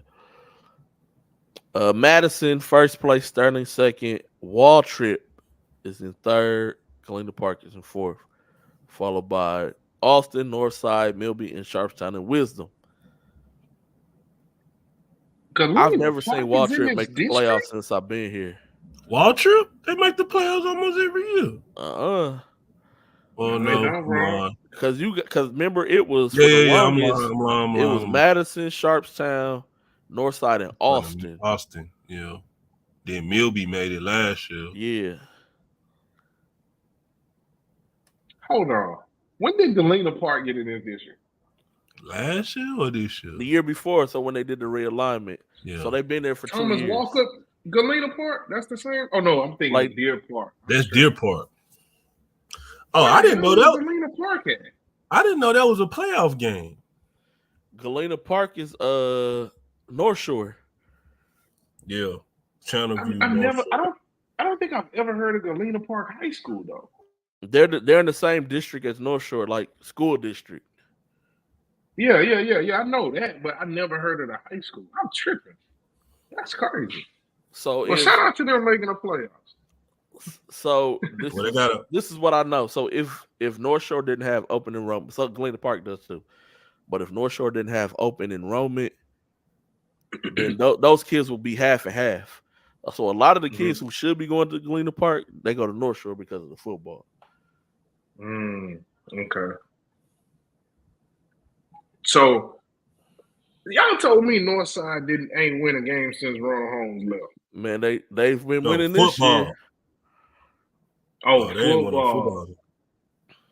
Oh, yeah, they won. Well, last year and the year before last, they was at the bottom for basketball too. They was offers. Yeah. I did not know that game had playoff implications tonight. Galena Park. Yeah, Galena Park and Austin. Yeah. Dang, I should have checked it out. All right, listen. Wisdom. It's Sharpstown. Say, big dog. Say. My boy. What's Coach's name over there that wear the tight shirt? You got the he like to show off his biceps. What's my man's name, man? I think Coach G, I think. Coach G, I got your number. I'm gonna text you, big dog. I got an invitation for y'all boys. Come on and get yourself a dub, all right? Golly, man. Hey, basketball, this winning is being cycles, man, I think. And it's a testament to a lot of schools who consistently win. We kind of get spoiled by it and kind of just expect it. But Sharpstown had Division I talent for 4 years, and they were at the top of this district. I don't think what did they ever win that district, or Madison was beating them? Did Sharpstown ever win district, Rob? With those kids they had? No. Madison They didn't. So but they all those years they were always second and third. Yeah. Because the 1 year they was third because they played Bryce Griggs first round because Hightower got second. That's right, and Bryce Griggs went to. Oh my God, I remember that. Yeah, I remember that. So it's just in cycles, man. Milby was dominant 25 years ago, 20 years ago. Northside had a really good run with Ronald Hollins and Ronald Holmes and those guys. So it's cycles, man. It's cycles. So we kind of get spoiled by winning. That shit is hard. So on Thursday, when the realignment come out, Wisdom will be moving up to 6A. Sweet Christmas. My goodness. And then So Wisdom gonna be Chavez, what district? Bel Air. Bel Air Bel Air. District. God, And then damn. Chavez is coming from 6A to 5A. So Chavez and Wisdom's gonna swap. Hey, boy. Whew. So District 19 takes on my bad. Big games of the week. Today you had Galena Park versus Austin. Wednesday, Madison versus Waltrip, and then Friday, Waltrip versus Sterling. So Waltrip got two big matchups. Madison and Sterling. That could drop them to 8-5. And depending on the Galena Park and the Austin game, Galena Park could be sitting at 8-4. And so that they could be flopped when we come back next week. Galena Park could be sitting at 3rd, and Waltrip could be sitting at 4th place. But this district in the playoff takes on District 20. Fort Bend Marshall just bulldozing their way through this district, man. I didn't do the segue, G-Day. My bad, bro. Oh, no, you good. Damn, I messed it up. My bad. So Marshall, two closest games have both come to Foster. An 8-point game and a 9-point game have been their two closest games in this district. Foster at 2nd, Kempner 3rd, Fulshire at 4th. I had these 4 as my playoff teams in the preseason, but I didn't have them in this order. No. I did not have them in this order. And Foster was 2-14 in non-district play, and they are 6-3 in district, and probably going to take second place. What does that tell us? That they either had a good non-district schedule, or the bottom half of the district is not that good. Oof. Then you have Foster is a football school, though. Do you think they had a lot? My bad, Gino. You think they had a lot of football guys this up? No, because they're leading football guys up. So their leading scorer and leading rebound is a sophomore named Michael Swanigan. We got to see him as an incoming freshman at the Prospect Expo. Hey, man, it's been a lot of kids who pulled up to the Prospect Expo who've been having some good years. People who put up last year and this year. Shout out to the Expo, man. Hey, you know what, man? I ain't never been to the Prospect Expo. Y'all ain't never invited me. Man. Y'all make that a habit of not inviting me to stuff. I invite everybody. Okay. I ain't know. I invite you, and I'm gonna put you to work. That's cool, man. That's cool. I'm make you. This is what I do, man. I just evaluate the kids. I'm talking about we doing harsh evaluation, not no good stuff either. That sounds fun. That's right on my alley. I mean, we want the kids to get better, not we don't want to fluff them. Yeah. Like, this is what you need to work on. These are the things. And so some kids have took it and ran with it, and other kids just like, oh, they don't know what they're talking about. But that goes back to Rob's, point about the whole situation earlier. We got to be honest with these guys, and sometimes those few words and that brutal honesty, or let's say constructive criticism, can not only affect the kid on the basketball court, but shit, it can, kind of help you out, help them dudes out with some life stuff. Yep. Like everything is, nobody's 100% perfect, and everything you do isn't okay. So no, that's true. You gotta know that, man. I tell parents all the time, like I hold your kids accountable, hold me accountable as a scout, man. Oh, for sure. If you feel I'm messing up, let me know. I'll fix it. I'm gonna correct it because I'm gonna get on your kids. Yep. I told a kid the other day, See, who was that? It was Williford. Seen Williford and his dad last week.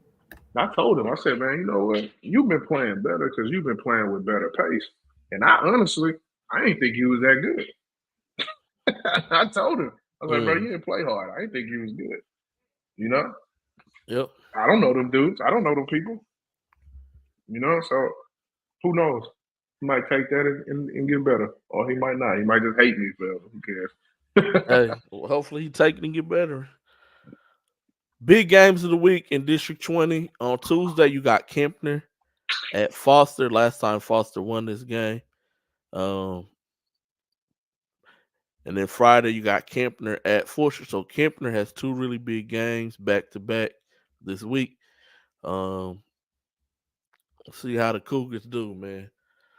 See if they can come out 2-0 in this one. I think I might have had, I don't know if y'all can see it. I think I might have had Kempner at second place in the district. Because I don't know. Rob, you got to pull it up? Hold on, let me pull it up. All right. Because I seen their size. You know, I think they had two big guys. Yeah. And I kind of assumed that, you know, like that would be a difference maker in this district because there's not a lot of size in this district.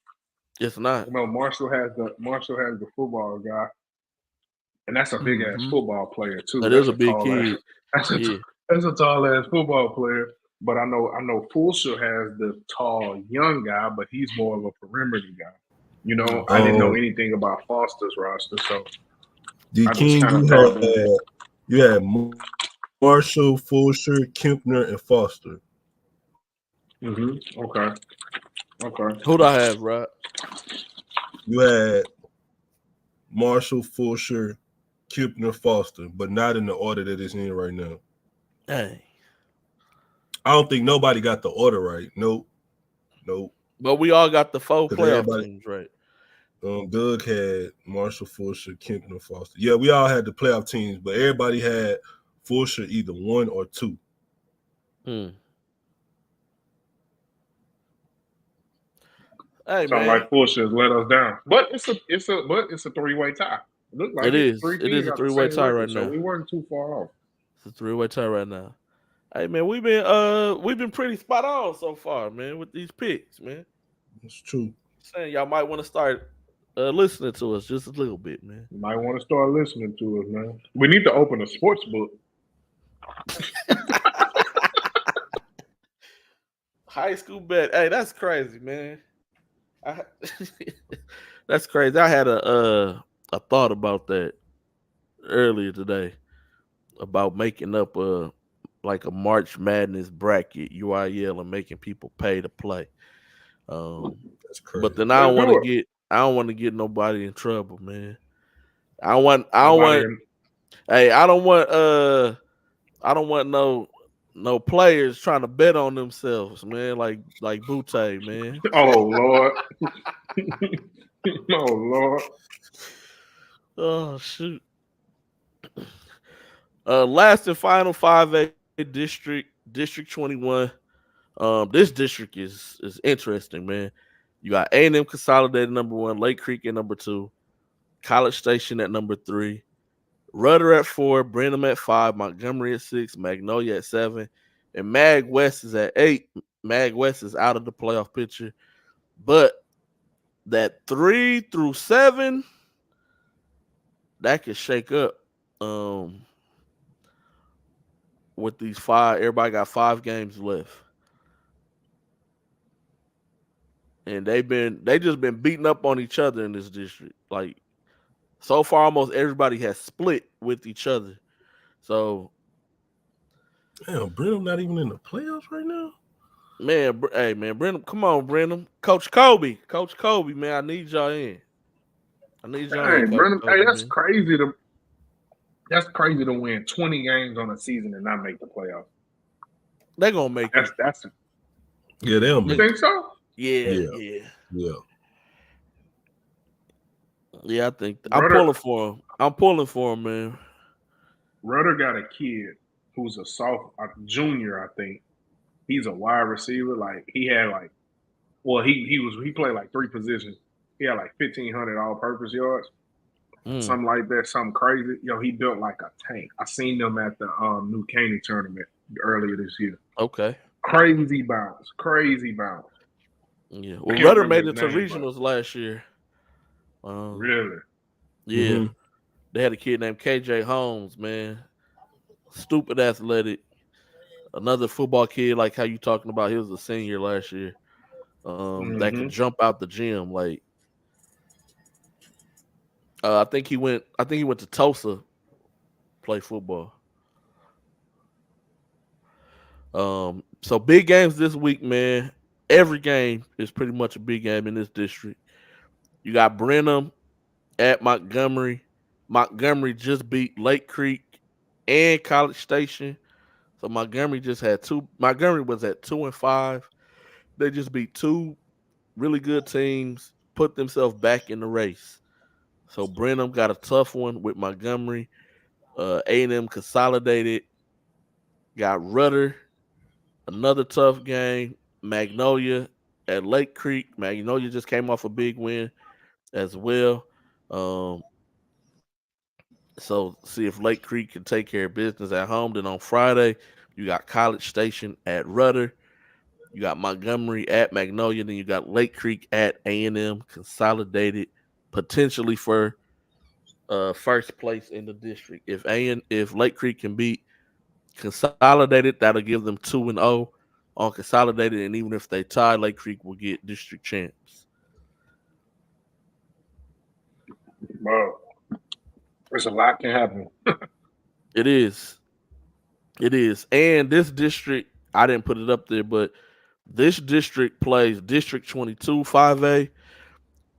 They got Shoemaker, Colleen Ellison, Belton, and Waco University. All those goodness. schools, they're already locked. They already locked for the playoffs.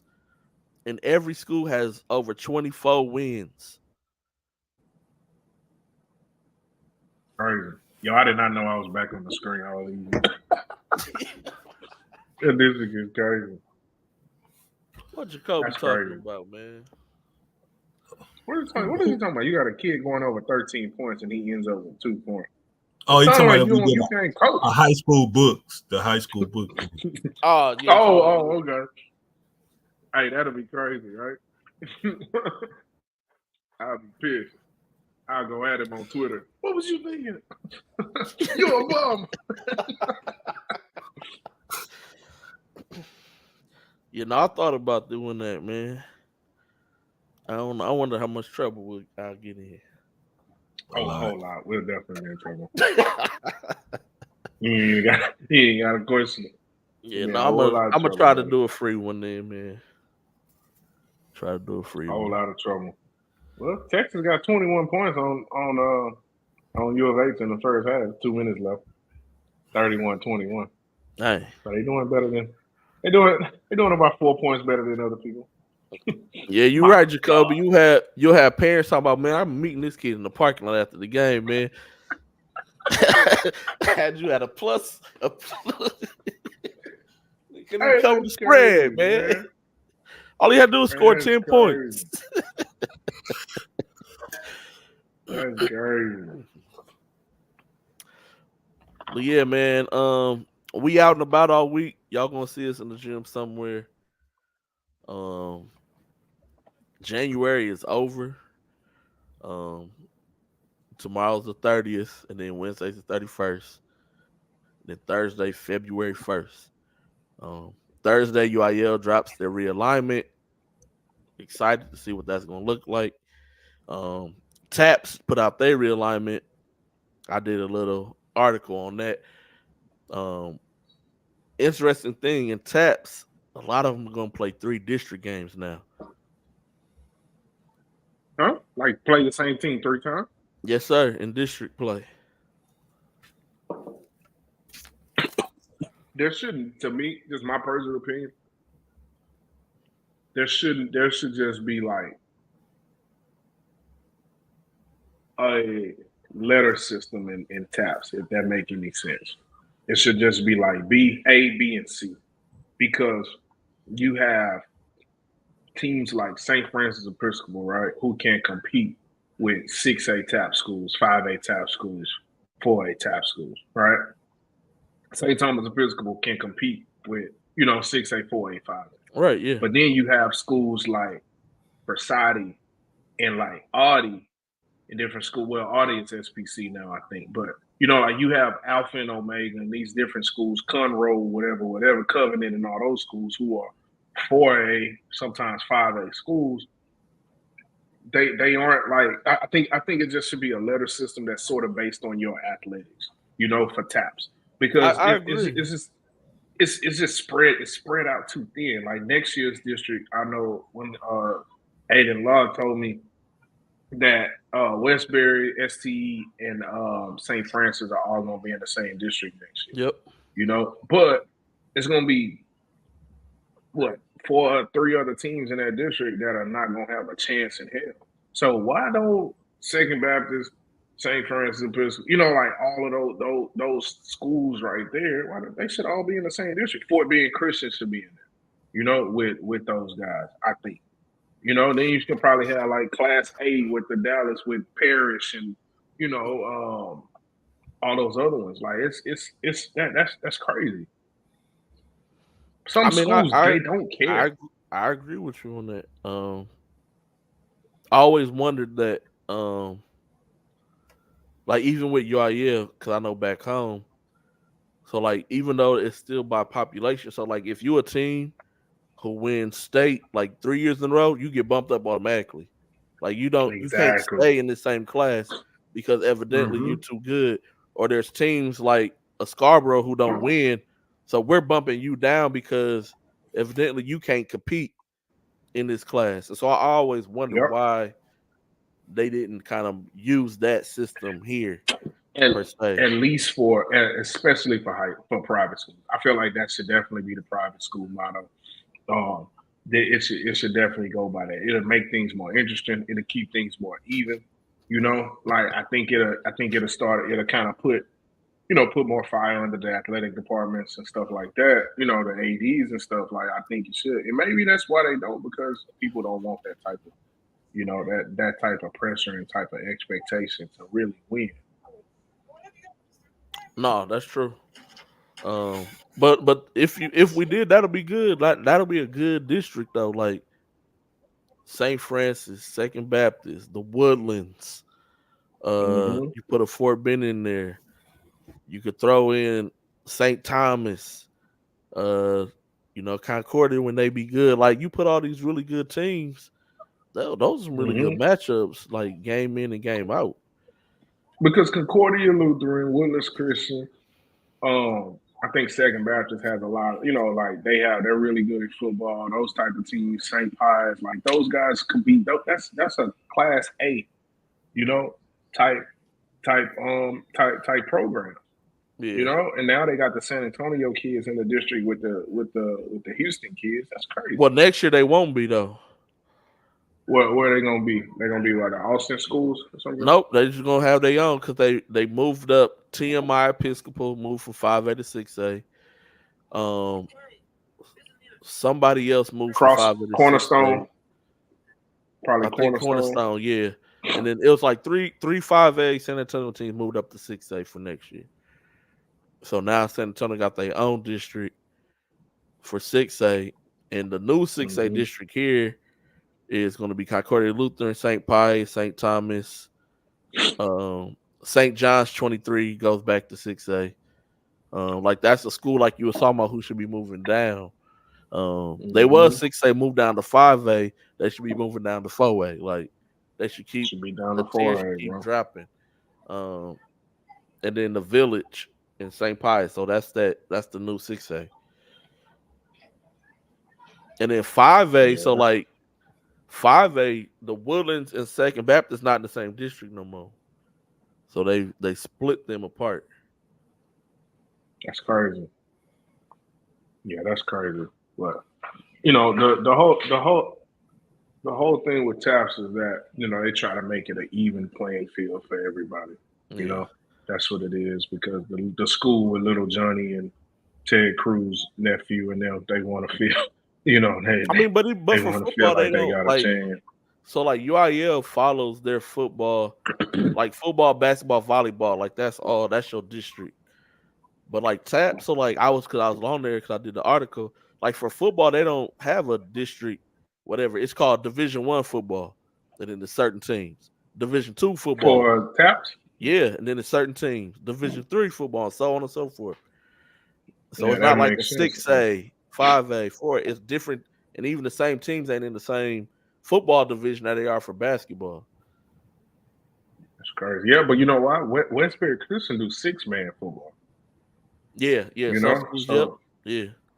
so they're not even playing against the same, those guys Mhm. that they have been in the district with and stuff like that before. They weren't doing it. So Yeah. that's crazy, man. That's crazy.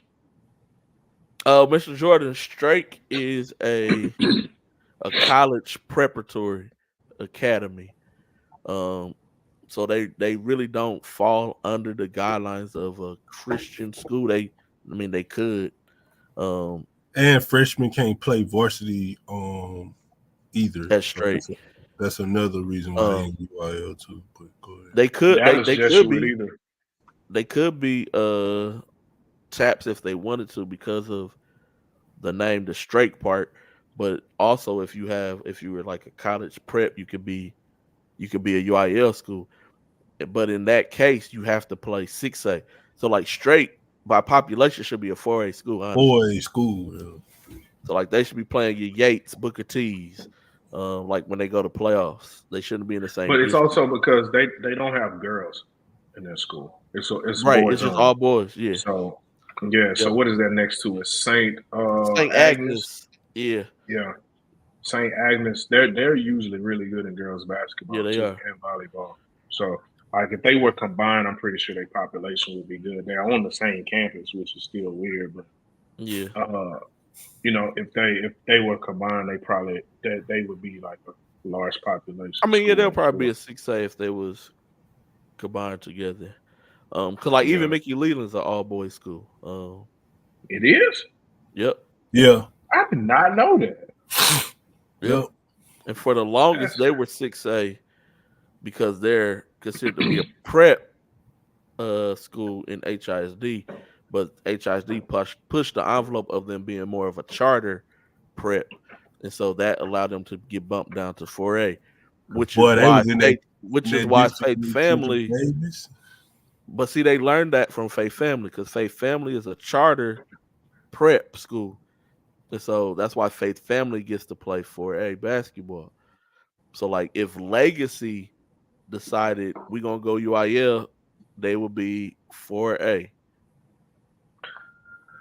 I want them to go to UIL. I want them to play in something. We never see them fools play. We don't. We never see them play. They don't never play against nobody local except freaking Provision. Like, come on, bro. Like, see them kids play. See them play basketball. Jeez. But yeah, straight doing themselves a disservice, I think. I don't think it's helped them get good players, and it hasn't helped them win because they haven't won anything. So I think they kind of doing themselves a disservice. But it might just be a Jesuit thing because Dallas Jesuit is also UIL. Yep. And they 6A.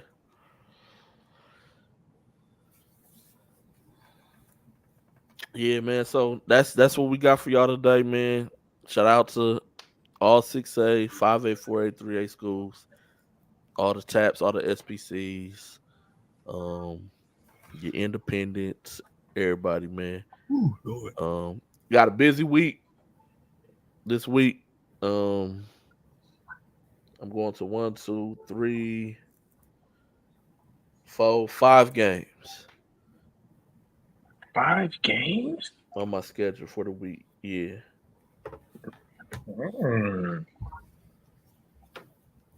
Yeah, hitting 2 on Saturday. What's the 2 on Saturday, bro? I might roll with you. Saturday I'm gonna pull up to the SWAC. I'm gonna catch Good Vision and EOP. They play at 10:30, and then I'm gonna go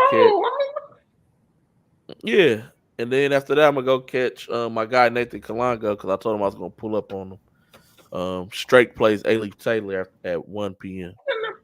Is it at Strake or at Taylor? at Taylor. Okay. I still. That's still not a Hey, bad we on the time. road. We on the Yeah. road, baby.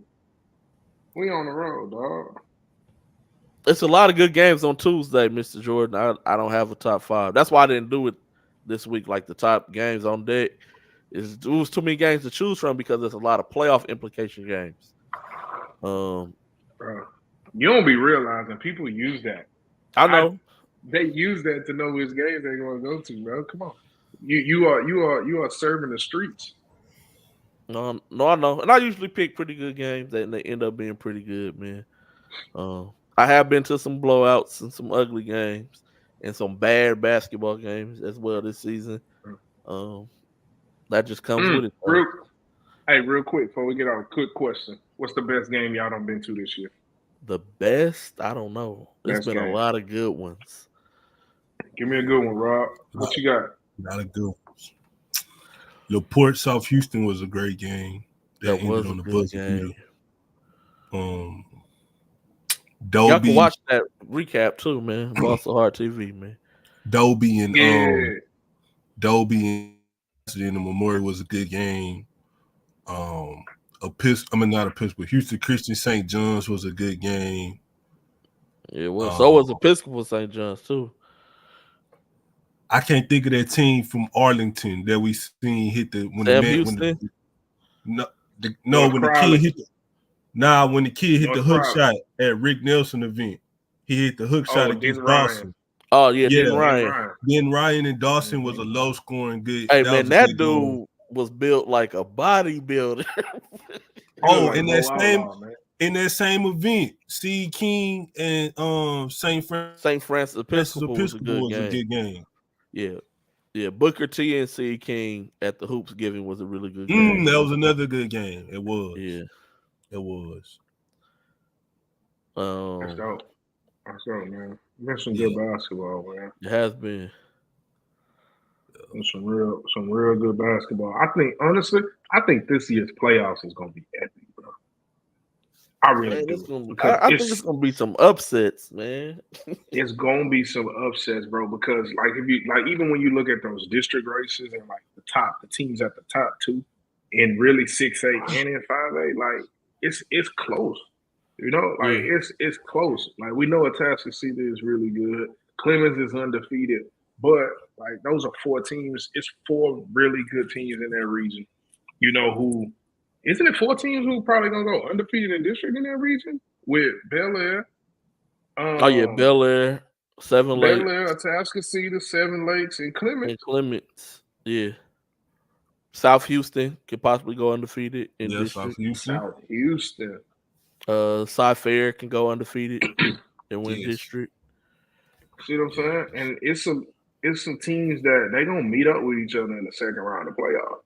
Yeah. Just make them double headers. That's all I asked. Bel Air and 7 Lakes are gonna play each other in the second round of playoffs. I just want double headers, man. That's it. Like, just think about that, bro. One of them teams finna go home. I mean, yeah, somebody gotta go home. And they haven't lost a game in almost 2 months. Man, that's how it be sometimes, man. That's crazy, bro. Bel Air been cooking since Coleman got back. Since Coleman, yes, different machine. Since Coleman, they haven't lost. They lost, right? They haven't. No, they lost they beat Booker T. Yeah. They haven't lost the game. Oh, Shadow Creek. Yeah, Shadow Creek. Yep, undefeated in District 2. They haven't lost the game. Shit, I can't remember they last lost. Since before the Cypress tournament. Yeah, November. Yeah. Bro, that's crazy. Damn, who they they beat South Houston at home. Yeah. Mm-hmm. When the last time they lost? Yeah, because they won the Cy-Fair. They won Cy Hoops. Did they lose in the season opener? No, they won. They only got 2 losses. Yeah. It had to be November. It was early November. For sure. Because the Cy Hoops is basically first week of December. Man, let me look. Yo, that's wild to think about, bro. They're 25-2. The last time they lost a game was San Antonio. No, they lost. No, they didn't, bro. They lost to Cy Ranch. They lost When? to Sirens on November the 28th. Okay. Yep. 66 Yep. to They lost 47. November 28th. And they kind of got smoked. Mm. And that was the last time they lost a game was Thanksgiving, bro. They was full of turkey. I mean, even And some of y'all Taxi the same. They last loss was at McDonald's Invitational. Like, it's been a long time. Clemens ain't lost dudes at ain't all. lost Like, since Thanksgiving. And y'all still got Thanksgiving leftovers in y'all fridge. Y'all ought to be ashamed of yourself. That food is as old as Shadows Creek Wind Street. Y'all want to throw that shit away. Come on, man. That's crazy. So, like I say, bro, these playoffs are gonna be crazy, bro. they are. It's gonna be good. crazy. Some people are gonna lose early. Some people South Houston gonna make a run. I think They gonna shock some folks, bro. You know what I mean? Bel Air or I still keep saying that. Bel Air, Seven Lakes are they're going to somebody's going home in 3 weeks. Bel Air gonna be tough in the playoffs. That's wild, dog. That's wild, but you know, and Bryce Jackson hasn't played all year for Shadow. Nope. He ain't played in 2 years. Mm-hmm. Ain't rolling. And he possibly could come back, is what I was told.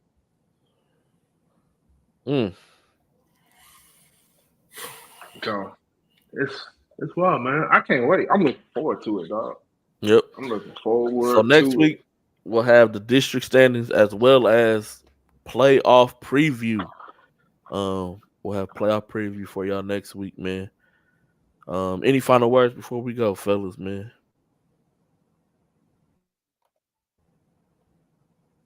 All right, man. Until next time, we appreciate y'all for tuning in on this Monday. Hey, man, next week we may give y'all another back-to-back, man. You know, so. Ooh. But we gone, man. We out.